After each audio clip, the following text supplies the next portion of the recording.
Hi friends, இன்றைக்கி என்னென்னா பின்னங்கள் பார்க்க போகிறோம்.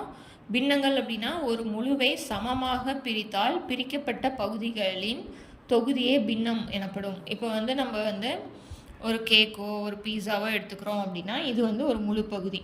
இதை நம்ம 4ஆக பிரிக்கிறோம் அப்படின்னா 4ல் ஒரு பாகம் ஒருத்தருக்கு, அதாவது 4ல் 1, மீதி 3 இன்னொருத்தருக்கு அப்படிங்கிறது. இந்த 4 சரிபாதியாக பிரிக்கிறது. சரிங்களா? இது எதாக இருந்தாலும் ஓகே.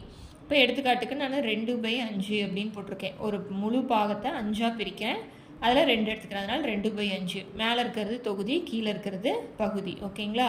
அடுத்தது தகுபின்னம். தகுபின்னங்கிறது பகுதியை விட தொகுதி குறைந்த எண்ணாக இருந்தால் அது தகுபின்னம். அதாவது மேலே சின்ன நம்பர் இருக்கணும், கீழே பெரிய நம்பர் இருக்கணும். இதுதான் தகுபின்னம்.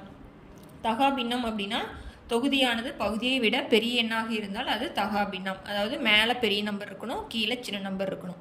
இதுதான் பின்னங்கள். ஓகேங்களா? தேங்க்யூ.